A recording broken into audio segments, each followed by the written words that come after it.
Let me just say this up front. Marketing, it's kind of becoming emotional therapy, and the smartest brands are now catching on. Because if your stuff doesn't make people feel something, you're basically invisible. I'm Michael Intravartolo, and today we're diving into how big brands are shifting towards unity, nostalgia, and emotional pull, and how that actually applies to you. In the pour over segment, we'll talk Major League Baseball's anime superhero campaign, Coke's latest move for Gen Z, Twix's throwback video magic, and why JCPenney hiring VaynerMedia might be the comeback story of the year. Then it's straight answers, no chasers, where we'll hit a listener question about why AI tools are supposed to save time, but sometimes they just feel like another chore. We've also got shots fired with Jarvis, who's my AI assistant. Him and I will throw down on inbound versus outbound marketing and why I think outbound is having quite the comeback. Then I'll wrap the podcast off with my thought of the day. It's basically how to know your marketing is actually doing something, even when the numbers look small. So let's jump on in.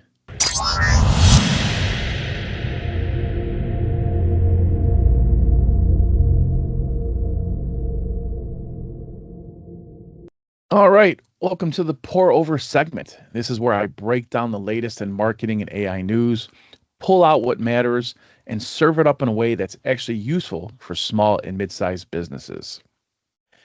Today, let's start talking about Major League Baseball. Their new Heroes of the Game campaign. I love it. This one is different. It's got anime, it's got superheroes, and most importantly, it has a vision. Here's what I think they're doing right with this campaign. They're not just marketing to fans, they're planting seeds for the next generation. This campaign seems to be aimed straight at the kids. And the anime angle, it makes total sense, right? Otani is the biggest name in baseball right now. He's a global icon, Japanese superstar, and anime fits him perfectly. Now, there were some gambling accusations floating around against him, but honestly, from what I've seen, a lot of it looks like noise. And then there's Aaron Judge. This guy is 6'7", crushing homers, and somehow still comes off like the nicest dude in the league. He's a family man, no scandals, and by all accounts, just a solid human being and an amazing role model for kids and people in general. This campaign doesn't just show players, it frames them as heroes. And that's powerful. Baseball isn't trying to sell tickets, they're actually selling stories. They're selling an identity. And if you run a business, especially a local one, that's something you can absolutely learn from. What vibe are you putting out there? Are you the go-to expert for whatever it is you're selling or product you're offering? Are you the friendly neighborhood shop? Maybe you're the rebel brand. People don't just buy your product, they actually buy the story that's around it. So that's what I think about Major League Baseball. I think the campaign is wonderful. Next up, I want to talk about Coca-Cola. Uh, Maybe you've seen the campaign. It's called Share a Coke.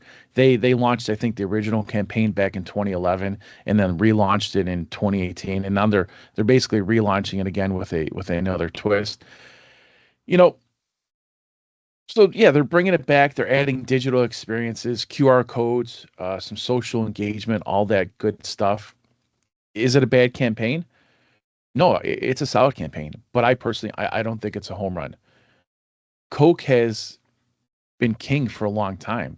The only real hiccup was back in the 80s when they tried to switch things up with New Coke. I think they were going through like the soda wars. Pepsi was challenging them. Pepsi had a really good marketing campaign, Michael Jackson and whatnot. But that was a huge misstep. But since then, they've literally owned the space. This campaign, though, it feels a little too polished. The smartwatch reminders to drink a Coke. Nobody's getting pinged to crack open a soda. So I think there's some disconnect there. I love the idea of sharing a Coke, but give me something real. Show me kids grinding through finals, absolutely fried, studying, and then when the finals are done, they meet with each other and they celebrate with a Coke and some friends.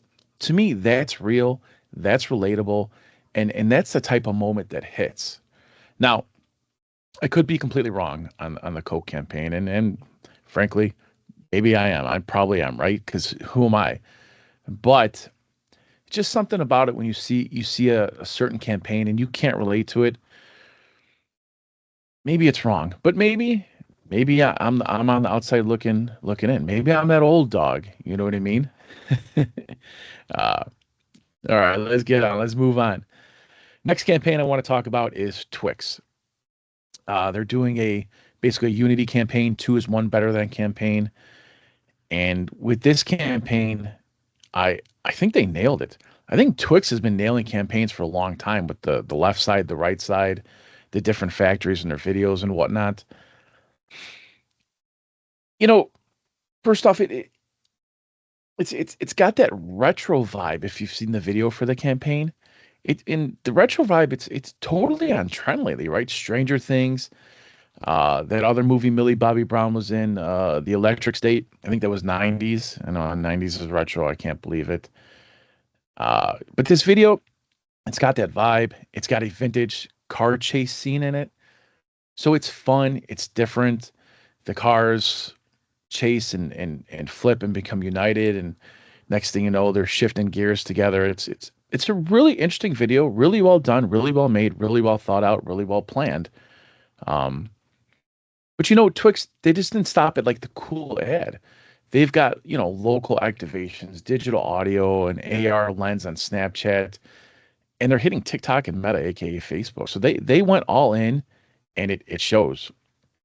I also think that the whole two is better than one message is smart. They're starting to ditch the left versus right gimmick, but they're still leaning into duality. I don't know for sure, but if they're still running separate left and right packaging where people can go to the store and buy the left bar or the right bar, people might actually tend to buy both, thinking that two is better than one. So the campaign is immersive, it's clever, and it's fun without being cheesy. Well, I can't really say that. It's got a little bit of cheese to it, but not too much, just enough to where you like it. And then that's probably the sweet spot with campaigns. So Twix is knocking it out of the park. Next campaign I want to talk about is, well, not even campaign that I want to talk about. Next topic that I want to talk about in this segment is JCPenney. All right, so real talk. I'm rooting for JCPenney. There is something about old school American retail that just hits me in the heart. You know what I mean? Penny's, Sears, Montgomery Ward, Marshall Fields, Macy's. These are all more than just stores. They're institutions. They help to build middle class America. So yeah, I want to see JCPenney make a comeback. Now, I say that. Do I shop at JCPenney? No. But I mean, it's not like I can walk in and buy off the rack, right? I got these big broad shoulders, this big broad stomach. So, um, I want to see him make a comeback. I truly do. And I'll tell you what, I think they actually might be able to pull it off. Um, the first thing they did right is, I don't know if it was like 2018, 2019. I think it was pre-COVID. They brought in Shaq as a brand ambassador. And it's really not just for the celebrity power of Shaq.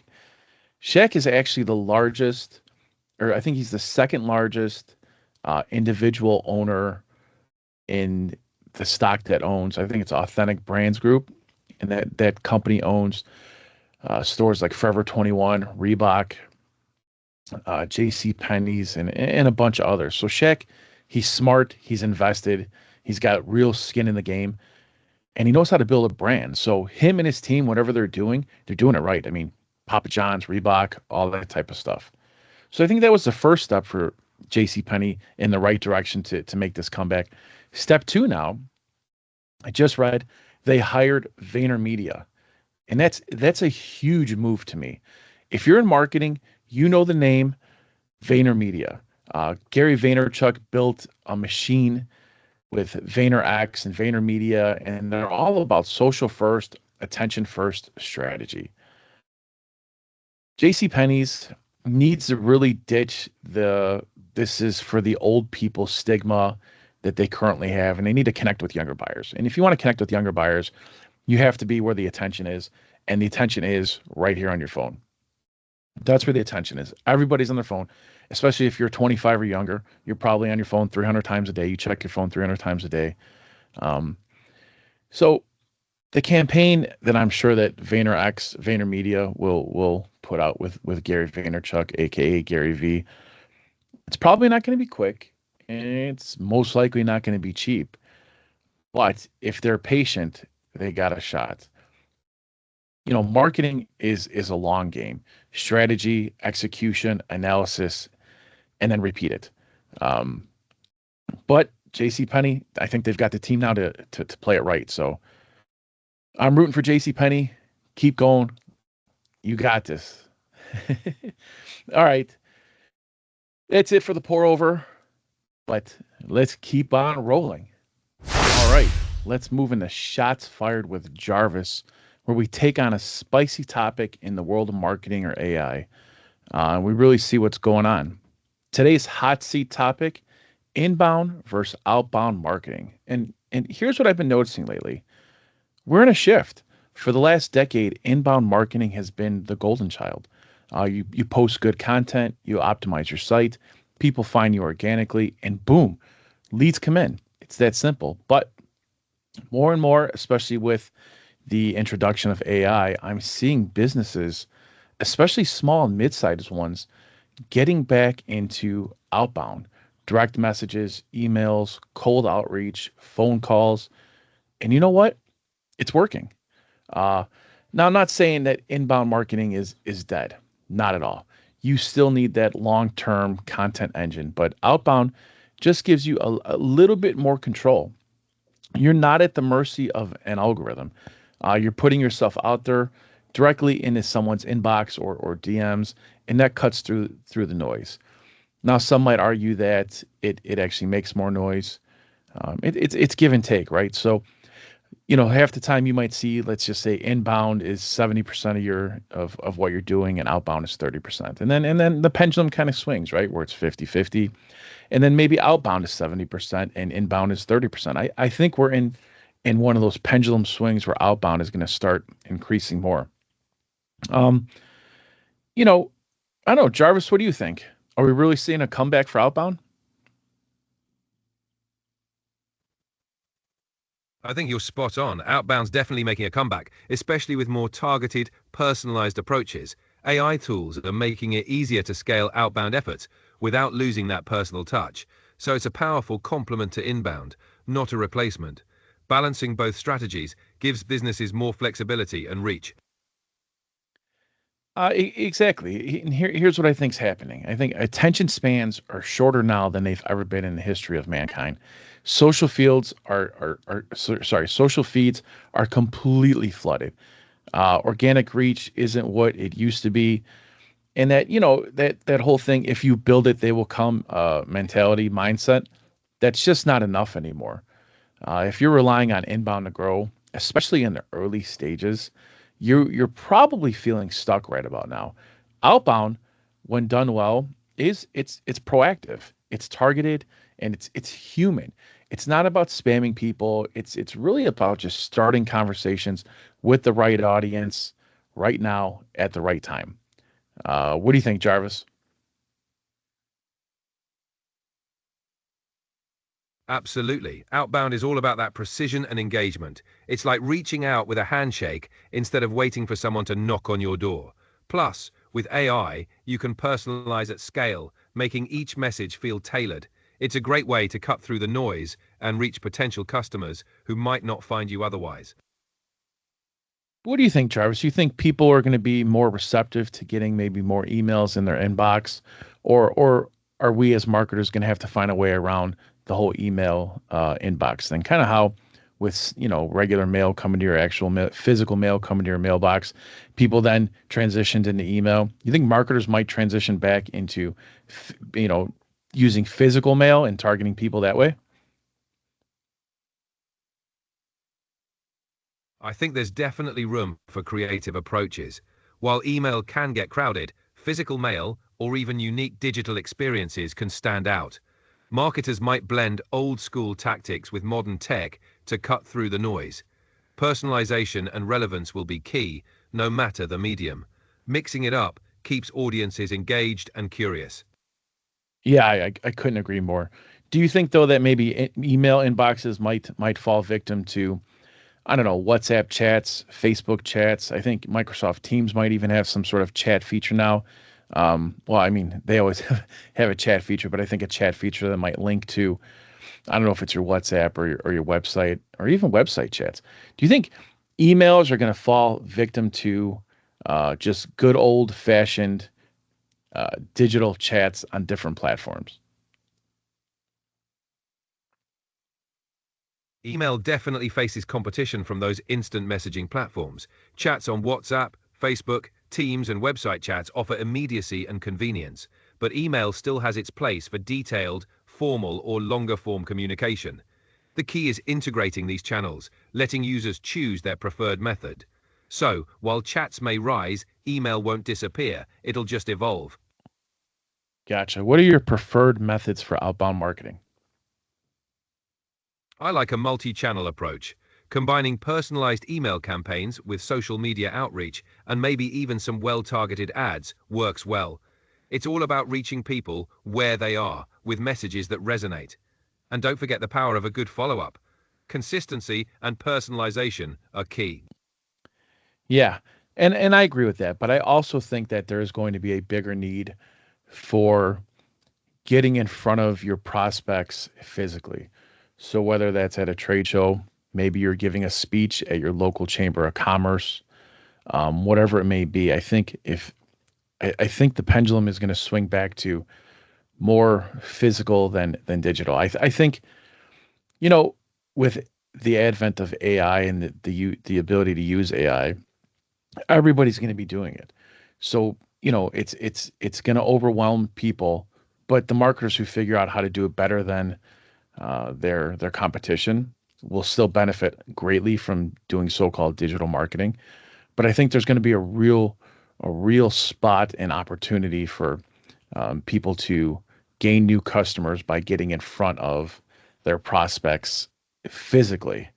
But I still think no matter what you do, you really got to focus on educating your prospect. If you're not educating people, you're not providing them value. And if you're not providing them value, what the hell do they want to talk to you for? You know what I mean? Why do they even want to deal with you?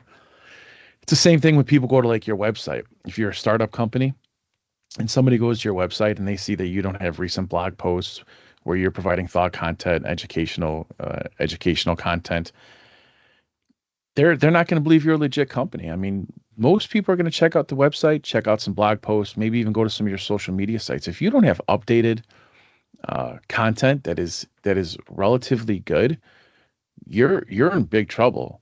But I don't know. What do you think, Jarvis? You think there's going to be a real need for marketers and businesses and people to actually get in front of their prospects physically? Absolutely. Face-to-face interactions can build trust and credibility in ways digital can't always match. Especially as digital channels become more saturated, Hmm. in-person events, trade shows, and speaking engagements stand out. They offer unique opportunities to connect, demonstrate expertise, and create memorable experiences. So, integrating physical presence with digital strategies can definitely give businesses a competitive edge. So let's say you're a small SaaS software company. Um, Tell me three things you would do for inbound marketing and three things you would do for outbound marketing.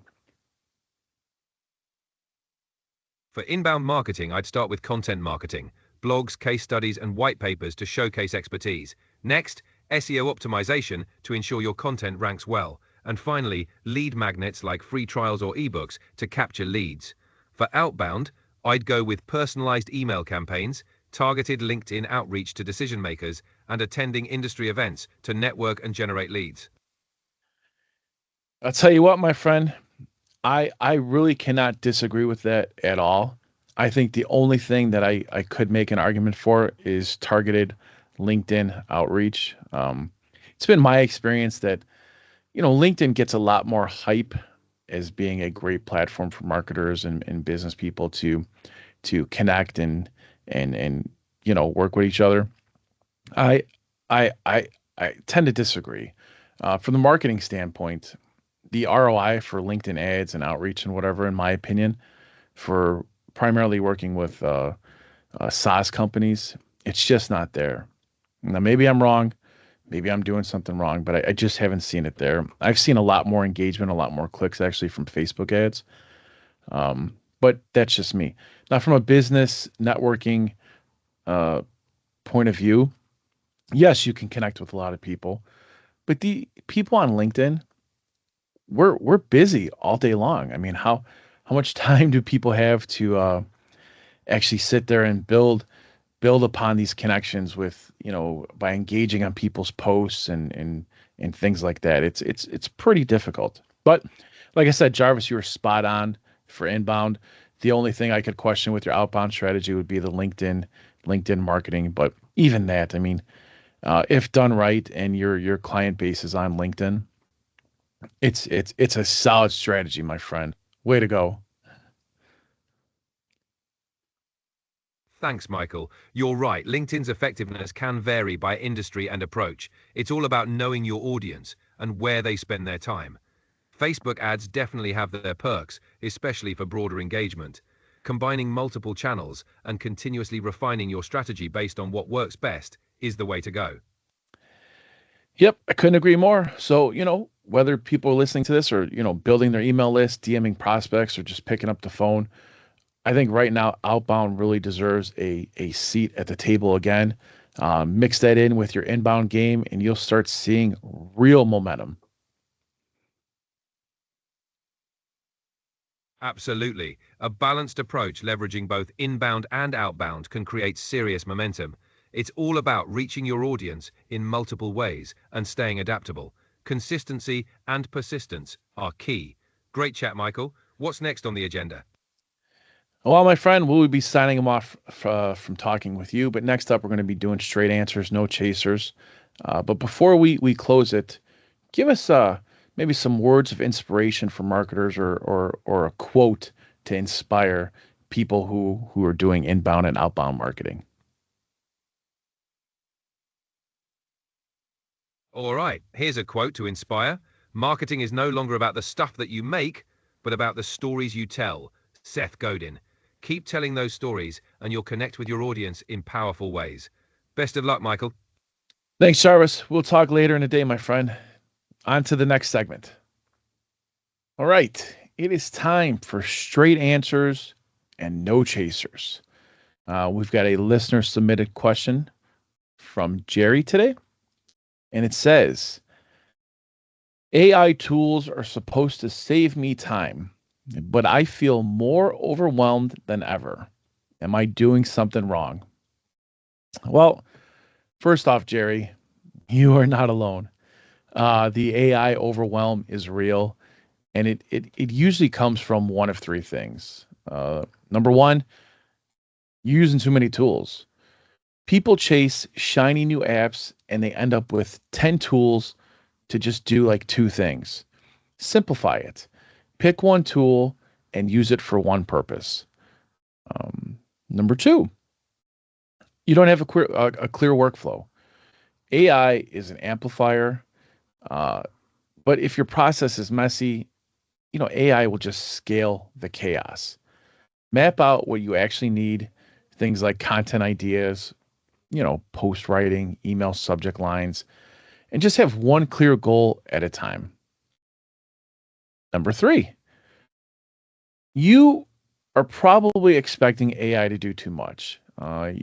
If you're not using paid services, you're using basic free services, AI really just doesn't have the capabilities for what you want it to do. At that level, AI is not your creative director. It's lucky at that level to probably even be your AI creative assistant. So you're still going to need to review everything, edit most likely edit everything, and then you got to add your human flair to it. So let me give you a better way to think about this. Phase one, you use AI for brainstorming. Get ideas flowing fast, Let AI, help you explore angles that you might not have thought of. This is really where creativity meets efficiency. And you should be using it to break through those creative blocks and use it to spark some momentum with your marketing. Phase two, use AI to speed up the repetitive tasks. This is where you're going to start reclaiming all that time that you've lost previously. Writing emails, summarizing meetings, editing social captions. Let AI take all of that off your plate. Now you can focus your energy on strategy and not just focusing on copy and paste content work, so to speak. Phase three, I would say use AI to scale once you've gotten control of everything. When you know your voice, your system, and your goals, AI then can actually really help you become a multiplier. You'll be able to generate more content, reach more people, and stay consistent without burning out. This is when AI goes from being a tool to being a marketing tool to a true extension of your marketing and your team as well. So, if you start at phase three, you're going to feel lost. But if you build toward it, you're actually, you'll notice and feel the time savings. So I would say, to answer your question then, no, you're not doing it wrong. You're probably just trying to do too much too fast.